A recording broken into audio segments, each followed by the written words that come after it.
Let me ask you a question. Which country do you think has the largest automobile export volume this year? No, it's not Germany, not America, not Japan, it's China. It reached 436,000 in August and reached 3.22 million units from January to August 2023. Analysts also forecast the number will reach 5.4 million units in the end of 2023, with EVs taking up 40% to reach 2.2 million units. Among them, the most exported car is this. I can feel it somewhere inside, haunting, like a drug I keep on wanting. There's a love that fits so perfect, it's hard to believe. This is the MG4 EV, a typical European car yet designed and built completely by Chinese. And it has become Europe's best-selling all-electric hatchback by overtaking the Volkswagen ID.3 in October. So let's explore why this Chinese car got this much love in Europe and how did its Chinese origin help. I'm Harris, you're watching My EV.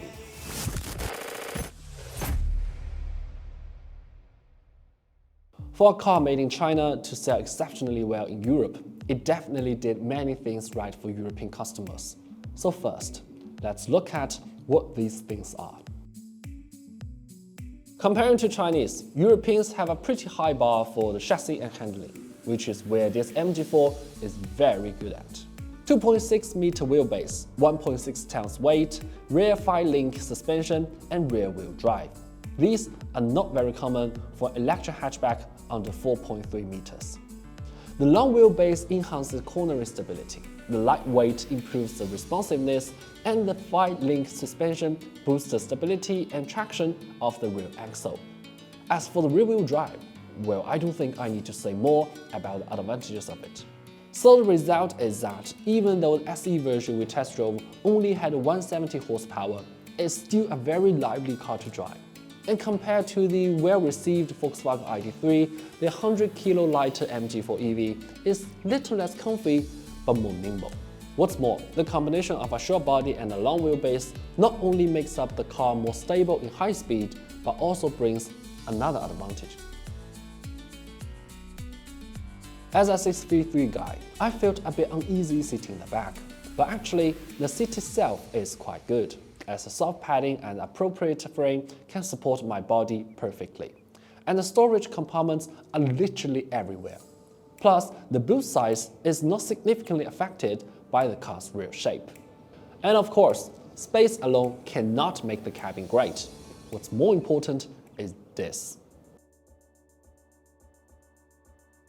Like I said in my last video, it's not easy to get the ergonomics right for a native electric saloon, as they have to start from scratch with the interior layout because of the large battery pack underneath.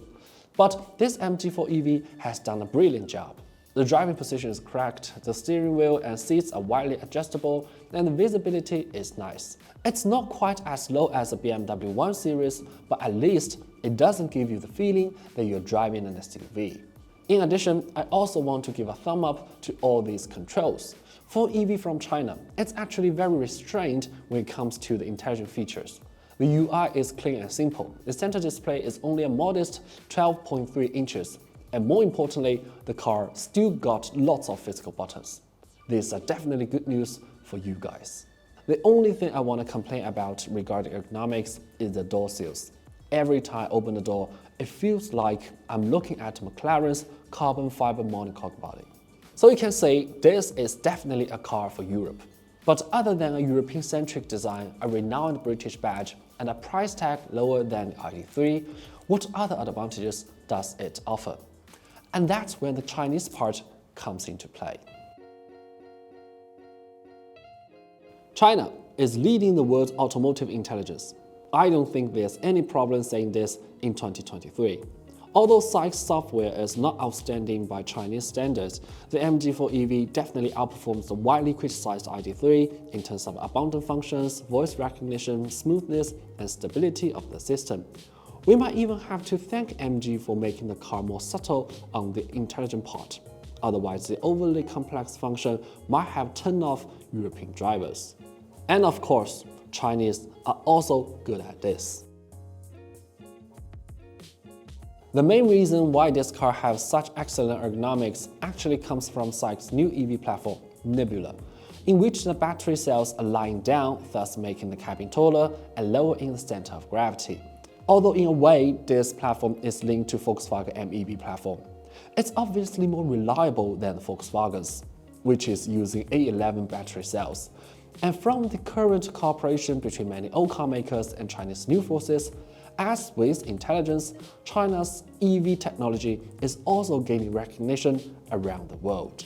The advantages of electric drivetrain and the intelligent software are very clear and intuitive, but the next one may be a bit hard to notice.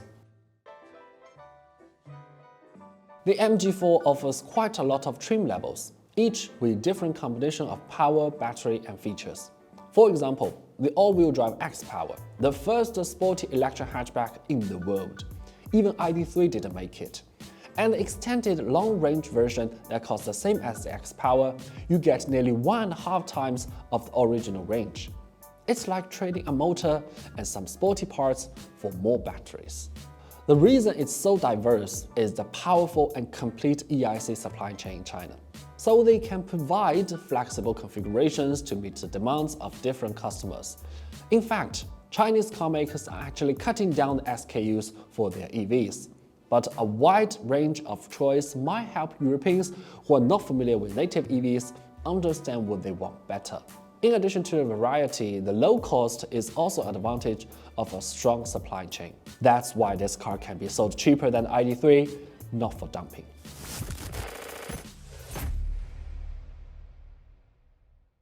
Six years ago, Tesla created the first car that can be considered as a global EV, the Model 3.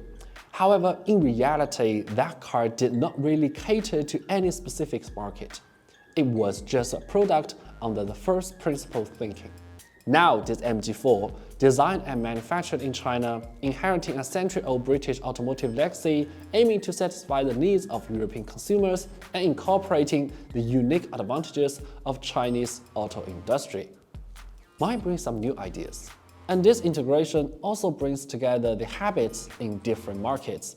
Chinese are becoming more aware of the importance of chassis and handling, and Europeans are realizing that things like manual seats with cloth and a roof without glass are not necessarily the only way to save money.